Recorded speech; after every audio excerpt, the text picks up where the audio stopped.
오늘은 데살로니가 후서 3장 6절 말씀부터 보기를 원합니다. 데살로니가 후서 3장 6절부터 해서 오늘은 마지막 말씀까지를 보려고 합니다. 자, 우리가 함께 이 말씀을 읽고 말씀을 상고하겠습니다. 형제들아, 우리 주 예수 그리스도의 이름으로 너희를 명하노니 규모 없이 행하고 우리에게 받은 유전대로 행하지 아니하는 모든 형제에게서 떠나라.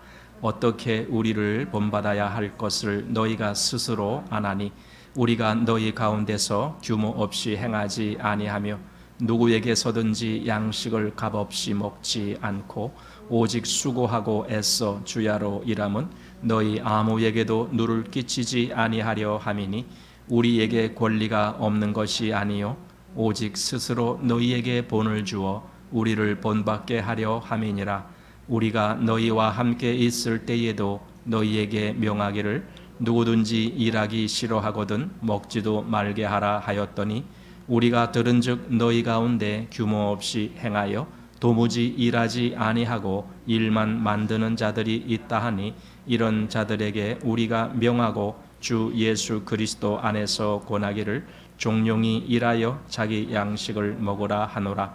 형제들아, 너희는 선을 행하다가 낙심치 말라. 누가 이 편지에 한 우리 말을 순종치 아니하거든 그 사람을 지목하여 사귀지 말고 저로 하여금 부끄럽게 하라. 그러나 원수와 같이 생각지 말고 형제같이 권하라. 평강의 주께서 친히 때마다 일마다 너희에게 평강을 주시기를 원하노라. 주는 너희 모든 사람과 함께 하실지어다.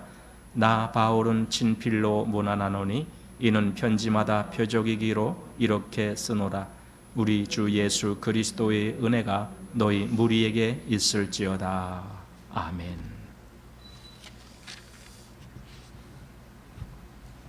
이제 데살로니가 후서 오늘 마지막 3장에서의 그 마지막 부분을 보게 됩니다.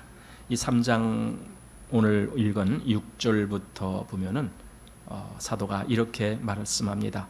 형제들아, 우리 주 예수 그리스도의 이름으로 너희에게 명하노니. 자, 그러면은 지금 이 6절 이하에 나오는 말씀은요, 명령이란 뜻입니다. 사도 바울이 지금 데살로니가 교회 성도들에게 명령을 한다라는 말씀으로 하고 있다라는 것은 그만큼 이 말씀은 너희에게 너희가 꼭 준행하라, 아마 그런 의미겠죠. 한마디로 매우 단호하게 그렇게 지켜야 될 것이다 라는 그 말씀을 하려고 명한다라고 지금 말씀하고 있습니다. 과연 그러면 도대체 사도는 무슨 말씀을 하려고 이렇게 명한다라고 시작을 하실까? 우리 한번 그 생각을 해보게 됩니다. 여기 그 뒷부분을 보면은 이렇게 되어 있습니다. 규모 없이 행하고 우리에게 받은 유전대로 행하지 아니하는 모든 형제에게서 떠나라. 이게 명하는 겁니다. 그냥 뭐 대충 적당히 이렇게 하라는 것이 아니라 아주 단호하게 이렇게 하라라고 사도는 지금 명한다 이렇게 말씀합니다. 자, 뭘 어떻게 하라고요? 다시 한번 읽은 말씀 보십시오. 우리에게 받은 유전대로 행하지 아니하는, 그 앞에 또 있었죠. 규모 없이 행하는 그런 사람, 또 우리에게 받은 유전대로, 그러니까 사도가 거기서 전도할 때에 몇 주간 머무르면서 가르쳤거든요. 또 데살로니가 전서도 이미 보냈거든요. 이렇게 우리가 너희에게 이렇게 보내서 가르친 그 말씀대로 하지 아니하는 자들, 그들에게서 떠나라 이렇게 말하는 겁니다. 굉장히 단호하게 사도가 지금 그 명령을 내리고 있습니다. 여기 먼저 규모 없이 행한다라는 말을 우리가 한번 생각해 보고 싶습니다. 규모 없이 행한다라는 것은 두 가지로 생각이 되는데, 킹제임스 버전에서는요, 거기서는 disorder라는 말을 사용합니다. disorder, 이것은 질서가 없는 것, 그렇게 되어 있습니다. 질서가 없다는 것은 가르친 바대로 그대로 따라하지 않는 것. 원래 이 disorder란 말은 어떤 기계 같은 것이 애초에 입력되어 있는 그 지시대로 기계가 따라와야 되는데 기계가 고장이 나면은 다른 결과가 나타나잖아요. 이제 그런 걸 보고 disorder라고 말합니다. 또는 뭐 여러 가지 사람에게도 disorder 하면은 명령을 따르지 아니하는 것, 이것을 전부 disorder라고 말합니다. 즉 질서대로 질서 있게 따라오지 아니하는 것, 그것을 disorder라고 합니다. 킹 제임스 버전에는 그렇게 돼 있는데 New International Version이라는 NIV라고 하는 거기에는 아이들이라고 되어 있습니다. 아이들, 이게 아이들이라는 것은 게으른 그런 뜻입니다. 왜 제가 이 둘을 비교하냐면요, 이 둘이 다 여기서 말씀하고 있는 의미인 것 같아서 제가 지금 이 둘을 다 소개해 드리는 겁니다. 하나는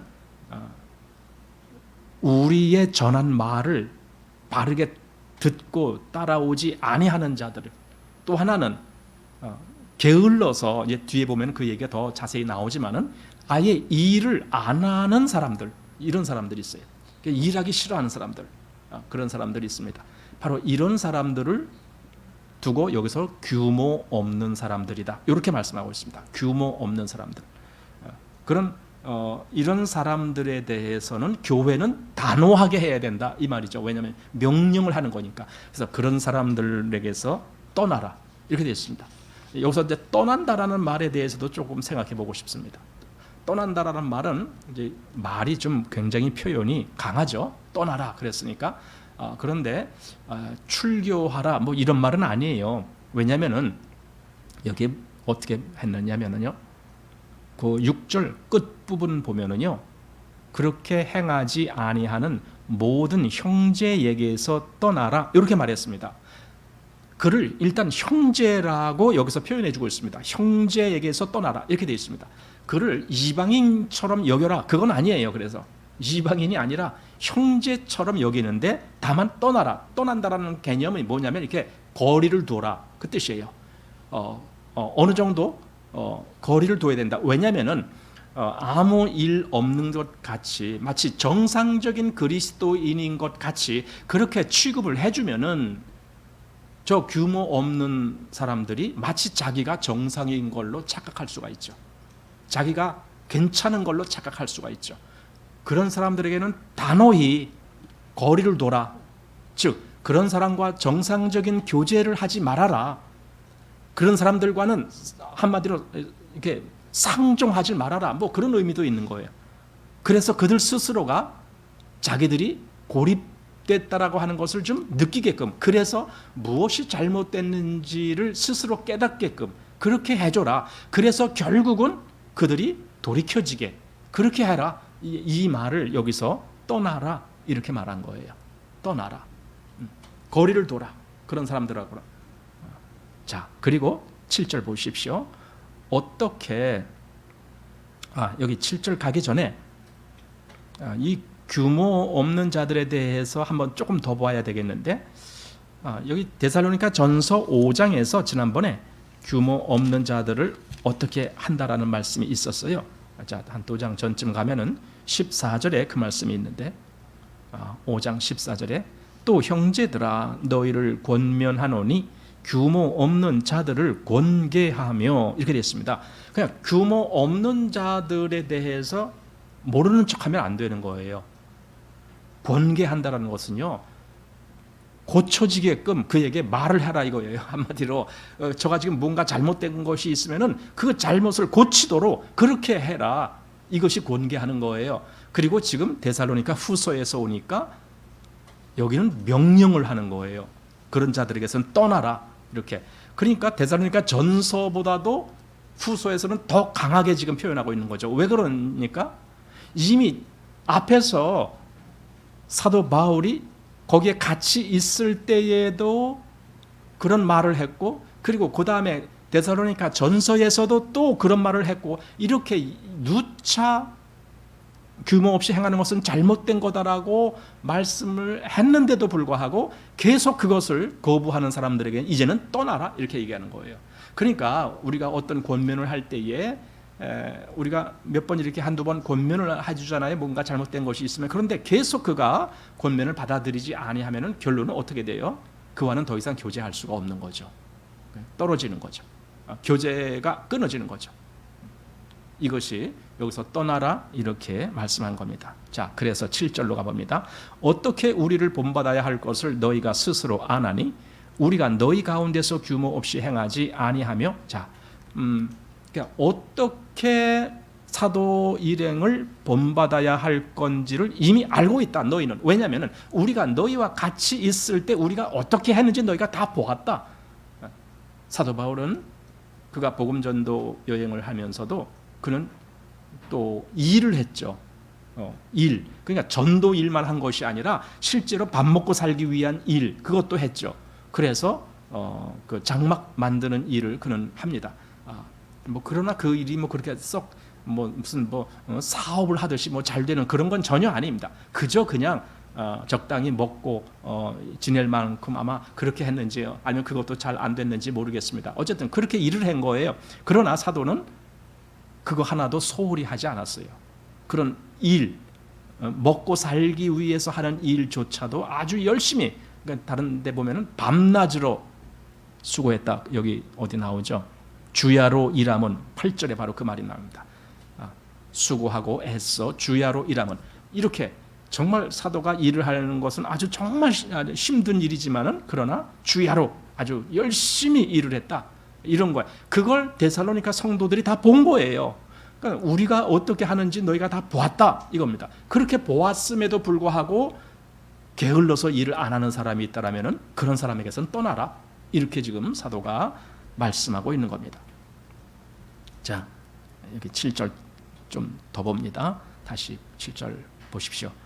어떻게 우리를 본받아야 할 것을 너희가 스스로 아나니 우리가 너희 가운데서 규모 없이 행하지 아니하며. 자, 사도 바울이 행하는 것은 규모 없이, 즉 아까 규모는 두 가지로, 하나는 질서 있게, 하나는 성실하게 게을르지 않도록, 그것이 규모라고 했습니다.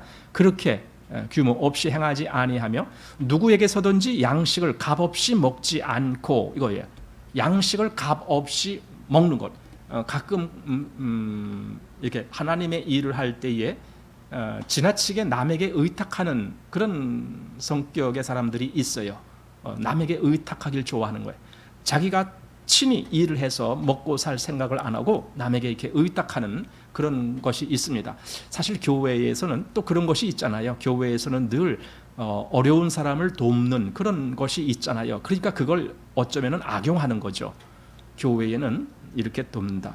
가끔 제가 여기 그 전에 이렇게 교회 이렇게 혼자 있을 때 어떤 사람이 들어와요. 가끔 지나가던 사람들이 들어와요. 그러면은 별별 사람들 다 있어요. 그야말로 그냥 지금 배고파서 나 정말 아무것도 없어서 못 먹었어요. 이런 사람들도 와요.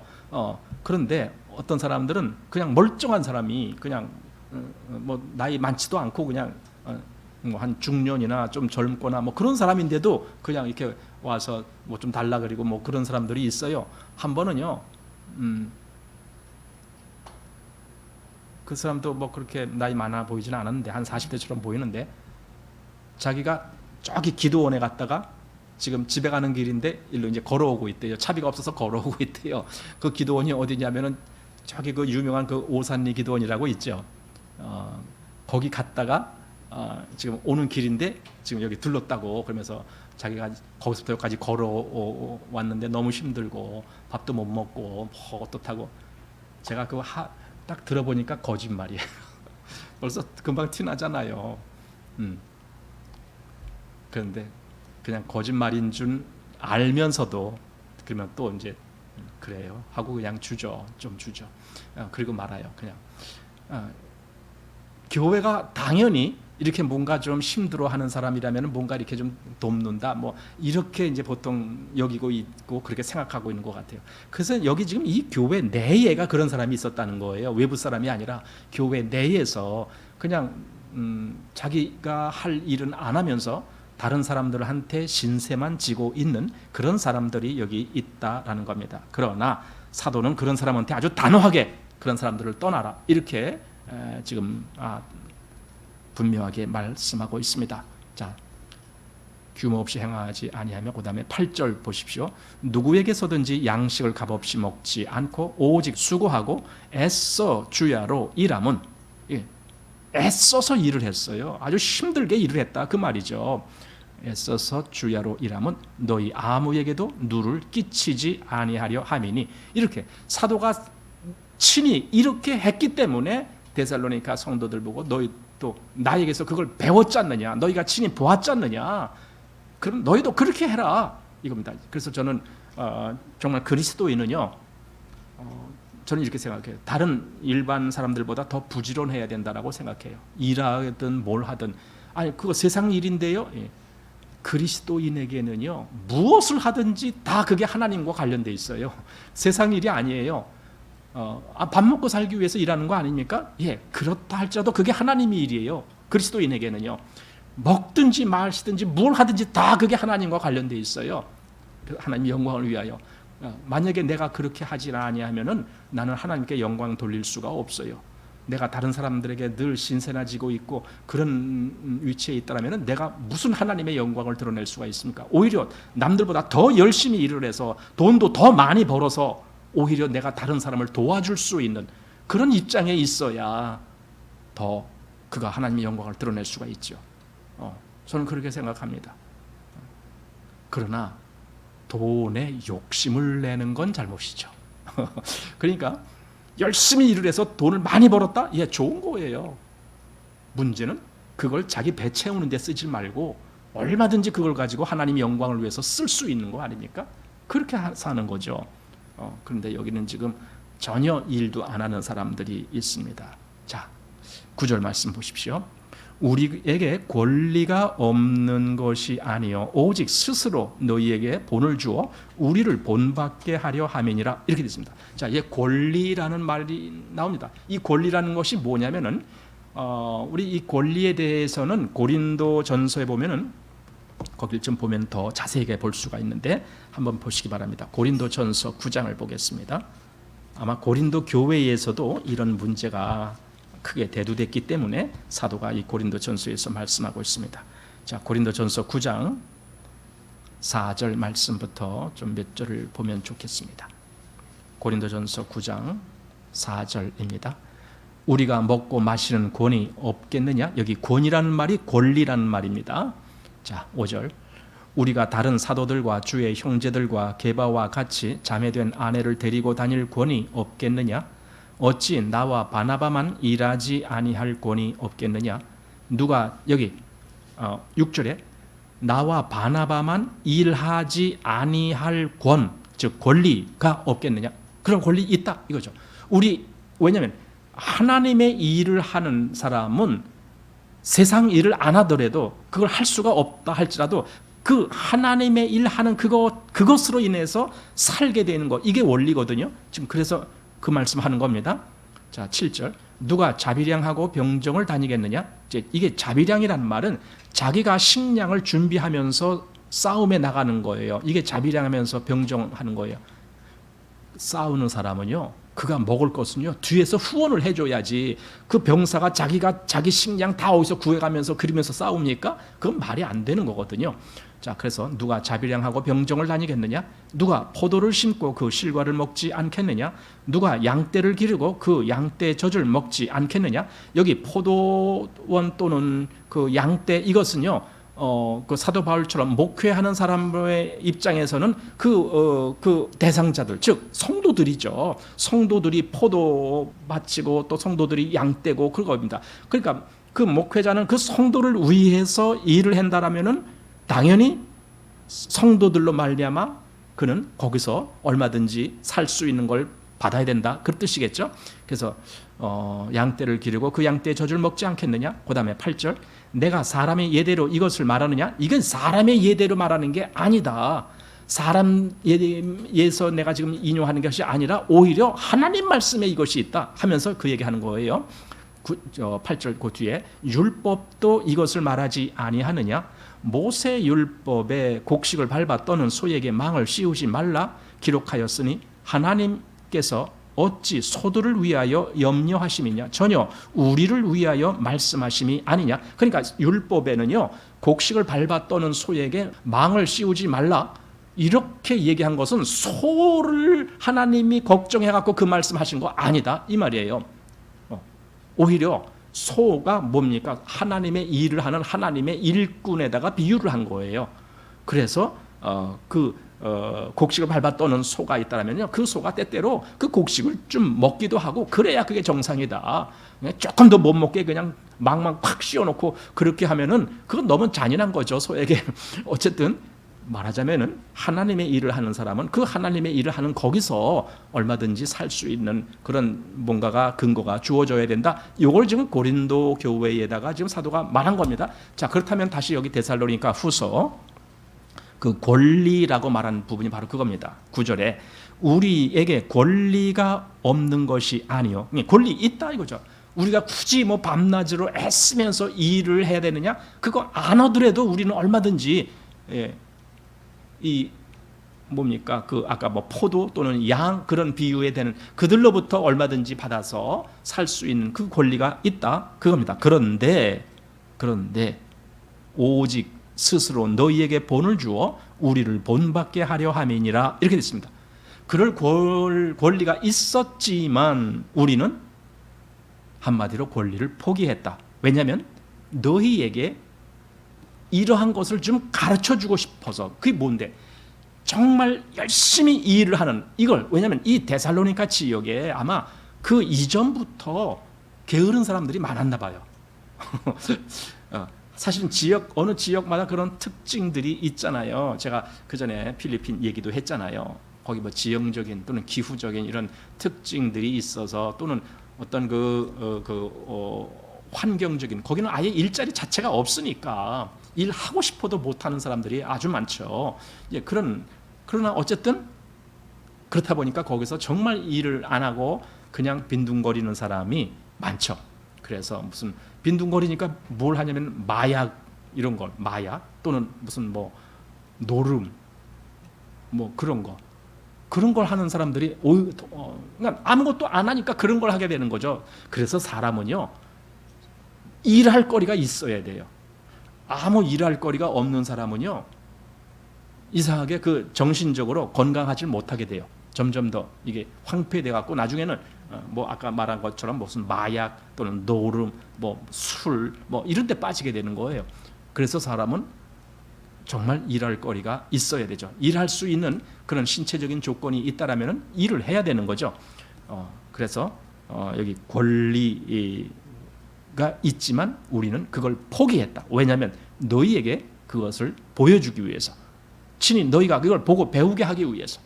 이 데살로니가 지역에 아마 그렇게 놀고 먹는 사람들이 많았는가 보다. 놀고 먹는 사람들이죠. 정말 그런 사람들이 가끔 있거든요. 놀고 먹는 사람들.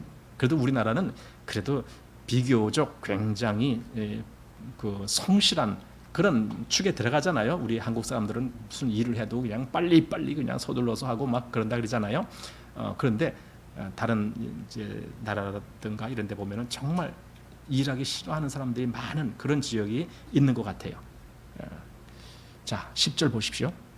우리가 너희와 함께 있을 때에도 너희에게 명하기를 누구든지 일하기 싫어하거든 먹지도 말게 하라 하였더니. 자, 이제 이 말씀으로 보아서 여기 뭡니까? 우리가 너희와 함께 있을 때에, 이때가 언제입니까? 처음 그 데살로니가 지역에 복음을 전할 때 거기서 새 안식일에 강론을 하고, 그리고 아마 조금 더 있었겠죠. 이제 바로 그때 이 말을 이미 했어요. 그때 명을 그것도 명이라고 돼 있어요. 명령을 했다라는 겁니다. 뭐냐면은 일하기 싫어하거든 먹지도 말게 하라, 이 말을 했다는 거야. 그러니까 사실은 그 기간이 사도가 데살로니가 지역에 있었을 때의 그 기간이 그렇게 길지가 않기 때문에, 예를 들어 우리가 이제 여기 왜 사람들이 일을 안 하느냐 했을 때에 어느 책들을 보면은요, 이렇게 돼 있는 책들이 있거든요. 뭐냐면 마지막 때가 주의 날이 왔다라고 사람들이 그렇게 그걸 믿었기 때문에 말하자면 동심한 거죠.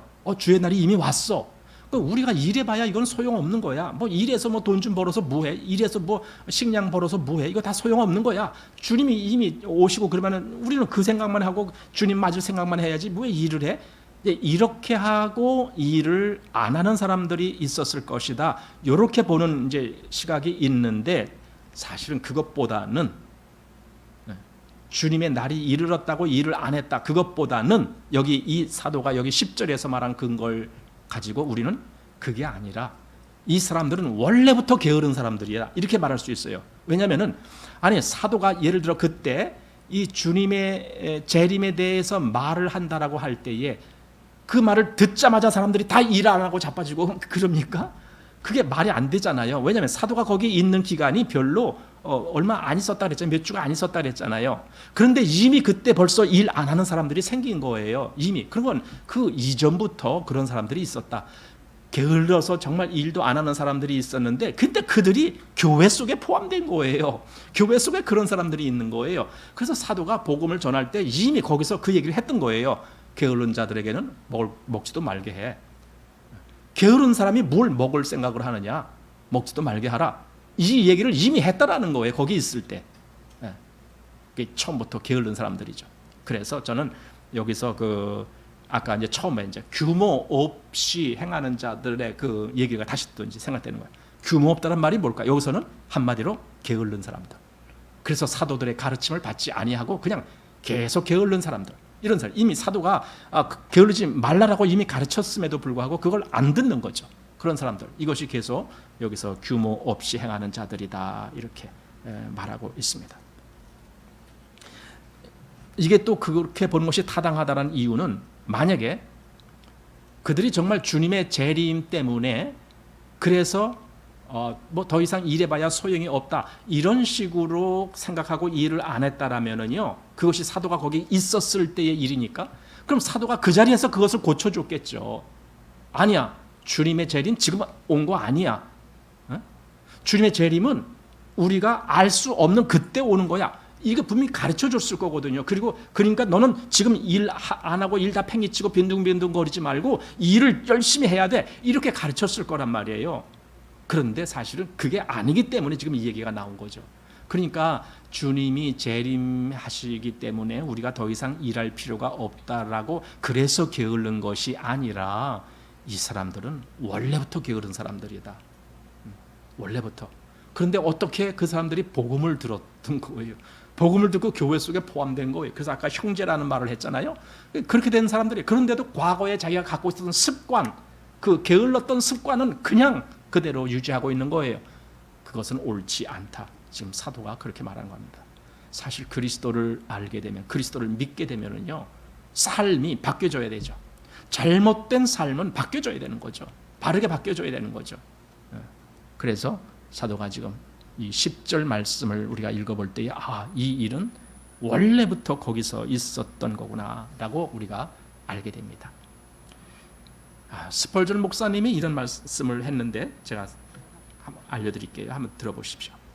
잘못하는 사람에게 베푸는 가장 진실한 사랑은 그들의 잘못을 용인하고 교제하는 것이 아니라 돌이켜 주님께 충성하게 하는 것이다. 이렇게 말했어요.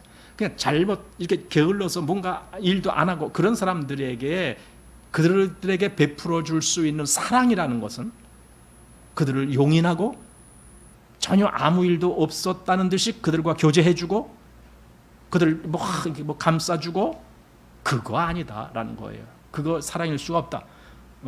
왜냐하면 그렇게 되면은 그 사람은 계속 그 상태에 있으니까. 그럼 진짜 사랑이 뭐냐? 저가 정말 돌이켜지게 하는 거예요. 저가 정말 잘못됐음을 인식하게 해주는 거예요. 그래서 진짜 주님을 위해서 살 수 있도록 만들어주는 거예요. 이게 진짜 사랑이다 라고 스펄전 목사님이 말씀했습니다. 자, 그래서 11절로 가봅니다. 우리가 들은즉 너희 가운데 규모 없이 행하여 도무지 일하지 아니하고 일만 만드는 자들이 있다 하니, 자, 이런 자들이 이제 있다라는 걸 또 들은 거예요, 사도가. 그러니까 거기 있을 때에도 그 말을 했는데 지금 이제 얼마 시간이 좀 많이 지났잖아요. 지금 고린도 지역에 와 있는 상태니까 아마 최소한 한 반년 이상, 좀 한 1년 정도 뭐 그렇게 지났을지도 몰라요. 그러니까 데살로니가 지역에서 전도하고 나중에 이제 고린도 지역에 지금 와 있으니까 또 고린도 지역에서 1년 반 동안이나 사도가 머물렀잖아요. 그런 상태니까 그때보다 뭐 한 1년이 지났는지도 뭐 모르겠습니다. 하여튼 그렇게 지났단 말이에요. 그런데 아직까지도 지금 계속 그 얘기가 들리는 거예요. 여기 보니까 도무지 일하지 아니하고 일만 만드는 자들이 있다. 이게 규모가 없는 거예요. 규모 없이 일하지 아니하는 거예요. 바로 이런 자들. 그래서 일을 안 한다는 것은 교회 내에서 어떤 형제가 일을 안 한다. 그럼 그가 굶어 죽게 내버려 둡니까, 교회가? 그럴 수는 없잖아요. 일을 안 해서 먹을 것이 없어. 그럼 교회가 어떻게 해서든지 또 먹여줘야 되잖아요. 그거 어떻게 그걸 굶어 죽게 내버려 둘 수는 없잖아요. 그러니까 이 결론은 자기가 일을 안 하는 것으로 말미암아 교회에 부담을 지우는 거죠. 다른 사람들에게 부담을 지우는 거죠. 그 결과가 그렇게 되잖아요. 지금 여기서 말한 것이 그겁니다. 다시 여기 11절. 우리가 들은즉 너희 가운데 규모 없이 행하여 도무지 일하지 아니하고 일만 만드는 자들이 있다 하니. 그러니까 일 안 한다라는 것 그걸로만 끝난 것이 아니라 일을 만들어요. 이게 무슨 말일까? 일을 만든다라는 말이 뭘까? 요 뒤에 보면 12절에 보면은 짐작하게 되는 말이 또 나옵니다. 자, 12절로 가봅니다. 이런 자들에게 우리가 명하고 주 예수 그리스도 안에서 권하기를 종용히 일하여 자기 양식을 먹어라. 여기 종용히라는 말이 나왔습니다. 이게 종용히, 이 당시에는 종용이란 말을 썼는지 모르는데 지금은 조용히 그 뜻이에요. 조용히 잠잠코 뭐 그 뜻이에요. 그게 무슨 말입니까? 일은 아니하고 말이 많았다 그 뜻이에요. 말이 많아서 뭐 이런 거 저런 거 막 간섭하고 남의 일에도 막 이렇게 저렇게 개입하고 그래서 일을 만들었다 이거예요. 이 사람들이. 그러니까 자기가 묵묵히 해야 될 일을 책임지고 일하는 것은 안 하고 오히려 괜히 이런 일 저런 일 막 이렇게 남들보다 더 앞에 가서 뭐 설치고 어쩌고 뭐 이런 건 잘해갖고 일을 만들었다. 지금 이 얘기입니다. 그래서 이 사람들에게 사도가 이제 명한, 우리가 명하고 주 예수 그리스도 안에서 권하기를 종용히 일하여 이렇게 하라는 거예요. 제발 좀 그렇게 나대지 말고 조용히 당신이 해야 될 그 일을 해라 이겁니다. 괜히 일은 안 하면서 입만 떠벌리고 다니지 말고 제발 일을 해라. 지금 이 얘기입니다. 그래서 종용히 이렇게 됐습니다.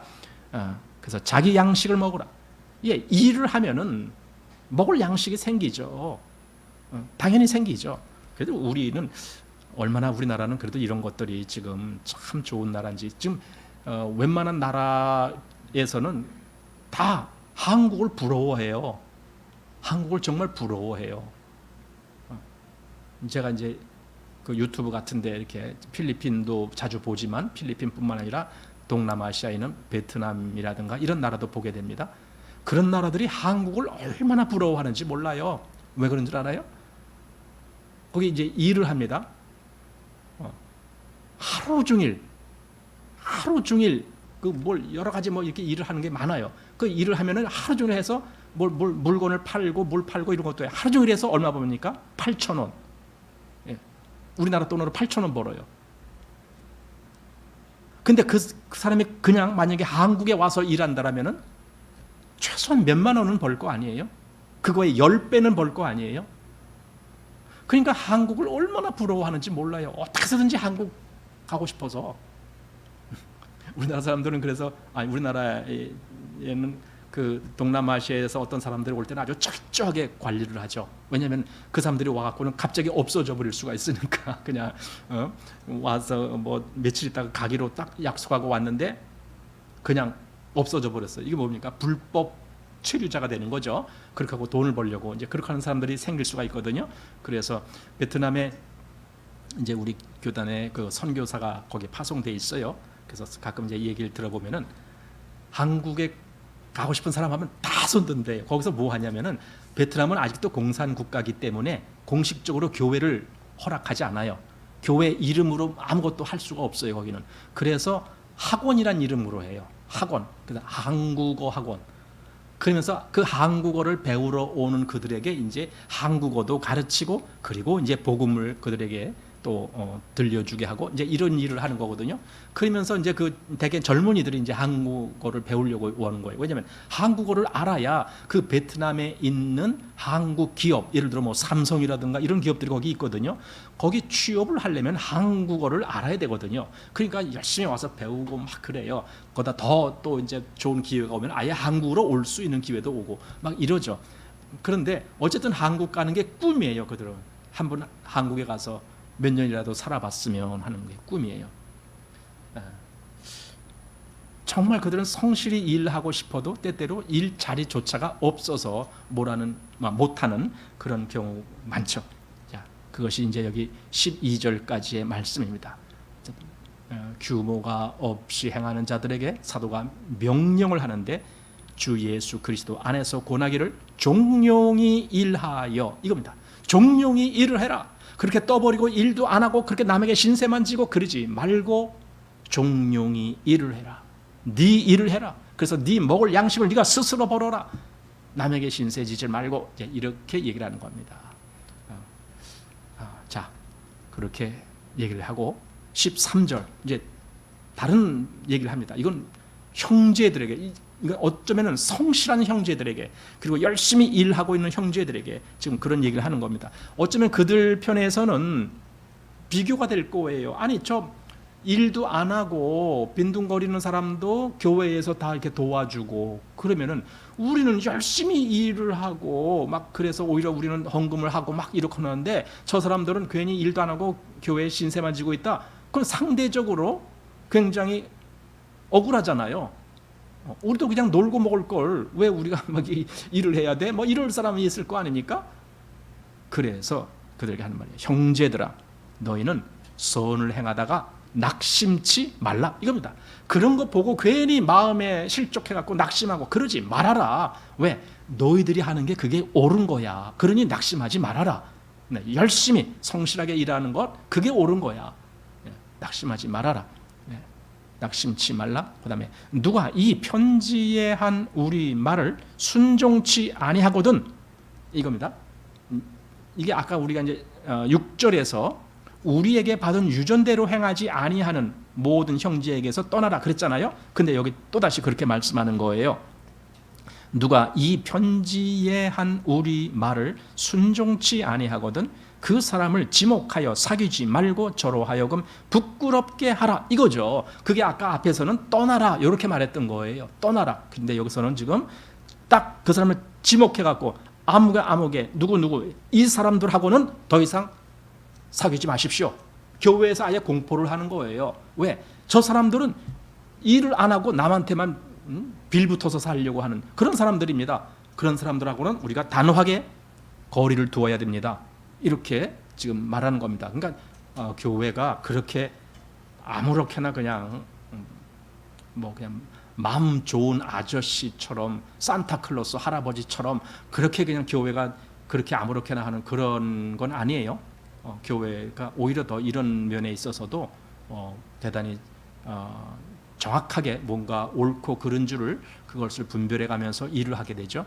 그래서 이런 사람들과는 그 사람을 지목하여 사귀지 말고 저로 하여금 부끄럽게 하라. 예, 부끄러운 일을 하는 사람들에게는 부끄러움을 당하게 해줘야 된다, 이 뜻이에요. 그걸 부끄러울 줄 모르고 그냥 태연하게 교회에서 당연한 것처럼 그렇게 여기고 있다면 그게 뭔가 잘못된 거예요. 저는 이걸 좀 교회뿐만이 아니라 나라도 마찬가지라고 봐요. 나라도, 국민들도 마찬가지라고 봐요. 국민들이 정말 성실히 일하는 사람, 이런 사람들이 대우를 받고 이런 사람들이 칭찬을 받고 이런 사람들이 정말 앞길이 더 잘 되고 그래야 되잖아요. 그런데 놀고 먹는 사람들이 얼마나 많아요. 특별히 정치적으로 아주 우스운 사람들도 많다니까요. 제가 그전에 대학 다닐 때에 5.18 그 항쟁이 있었어요. 그때는 광주 사태라고 불렀어요. 그때는. 근데 지금은 그렇게 부르면 큰일 나죠. 근데 그건 지금 제가 그거 얘기하자는 것이 아니라 지금 요즘에 와서 뭐 하는 사람들이 많으냐면요. 그 광주 그때 그 5.18 때 무슨 뭐라고 하더라? 그 명칭이 있더라고요. 뭐 공로자라 그러나 5.18 공로자라 그랬던가요. 뭐 5.18 뭐라 그러나 그러면서 그 나라에서 연금을 받아요. 그런 사람들이 얼마나 많은지 몰라요. 지금 국회의원 중에서도 있어요. 그런데 그 사람은 광주 사람도 아니에요. 광주하고 아무 상관도 없는 사람들이에요. 5.18 일어났을 때 광주에 가보지도 않은 사람들이에요. 근데 무슨 5.18 유공자라고 그런 사람들한테 나라에서 연금을 주느냐 이거예요. 아주 웃긴다니까요. 그런 사람들이 엄청 많아요. 나라 돈을 그렇게 함부로 그냥 놀면서 먹는 사람들이 많다는 거예요. 그러니까 그것도 잘못된 거잖아요. 마찬가지로 교회 내에서도 이 일을 안 하고 남에게 얻어먹기만 하는 사람 그거 아니다. 지금 그렇게 말을 하고 주고 있습니다. 그래서 그런 사람들과는 아예 사귀지도 말고 스스로 부끄럽게 여기도록 하라. 지금 이 말은 여기 그 바른 형제들에게 그렇게 해주는 거예요. 그 게으른 사람들에게 말한 것이 아니라 여기 바르게 살고 있는 형제들에게 너희들이 그렇게 해라. 그리고 그 일 때문에 낙심하지 말아라 이겁니다. 낙심하지 말아라. 괜히 어떤 사람들이 그렇게 막 놀고 먹는 사람들인데 나만 괜히 땀 뻘뻘 흘리고 일하는 것 같아. 그러면 괜히 이렇게 상대적으로 좀 그렇잖아요. 나만 괜히 억울한 것 같은 느낌 들거든요. 근데 그러지 말아라. 그럴 필요가 없다. 그 대신 저들과는 아예 상종을 하지 말아라 이거죠. 자 그렇게 말합니다. 자 그리고 이제 16절, 18절 우리가 지난번에도 봤지만 이건 일종의 그 축도 같은 겁니다. 너희에게 이렇게 주님이 해주시기를 내가 원한다. 그렇게 기도한다. 간구한다. 뭐 그런 의미의 축도입니다. 평강의 주께서 친히 때마다 일마다 너희에게 평강을 주시기를 원하노라. 지금 데살로니가 교회에 늘 무엇이 어떻게 필요한지 사도는 다 알고 있습니다. 그들에게 첫 번째로 필요한 것이 평강입니다. 평강. 왜냐하면 많은 시련이 그들에게 있었기 때문에 평강. 그래서 평강의 주께서 친히 때마다 일마다 너희에게 평강을 주시기를 원하노라. 이게 이제 그들을 위해서 기도하는 거죠. 축도. 그 다음에 주는 너희 모든 사람과 함께 하실지어다. 주는 너희 모든 사람. 이거 한마디 덧붙였습니다. 주는 너희 모든 사람과 함께 하실지어다. 주님이 너희 모든 사람과 너희 각각의 너희 성도들에게 함께해 주시기를 나는 정말 그렇게 되기를 원한다. 자, 17절.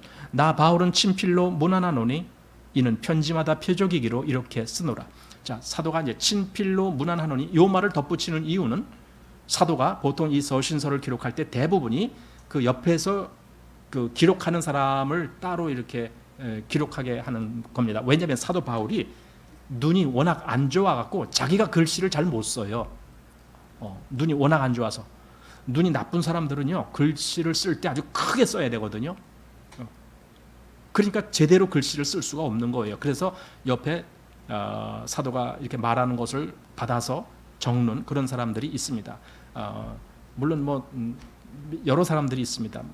이제 그런 사람들을 통해서 이런 걸 쓰고 그리고 맨 마지막에 사도가 직접 친필로 쓰는 거예요. 몇 자를. 나는 내가 지금 뭐 이렇게 쓴다 하고 사도 바울이 직접. 그러니까 그 앞에 글자하고 사도 바울이 친필로 쓴 글자하고는 글자체 자체가 달라요. 다를 수밖에 없죠. 그런데 그게 오히려 사도 바울이 기록했다라고 하는 표적이 되는 거예요. 그냥 매끄럽게 싹 끝나버리면 이게 누가 쓴 거야? 하고 그것이 불확실할 수가 있는데 사도 바울은 이렇게 끝에 자기가 친필로 몇 자 써놓는 걸로 인해서 보는 사람으로 하여금 사도 바울께서 여기 이렇게 쓰셨군요 하고 이것이 사도 바울의 글이라는 것을 인정하게 되는 거죠. 그래서 대개 서신서 이 말미에는 사도 바울이 이렇게 친필로 몇 자 자기가 친히 쓴다 이렇게 말하기도 하고 합니다. 자, 그리고 18절 우리 주 예수 그리스도의 은혜가 너희 무리에게 있을지어다 하고 이렇게 마지막으로 이 기도의 바람을 하고 이것도 역시 축도죠. 그렇게 하면서 서신서를 마칩니다. 그래서 데살로니가 교회에 보내는 데살로니가 후서가 이렇게 끝납니다.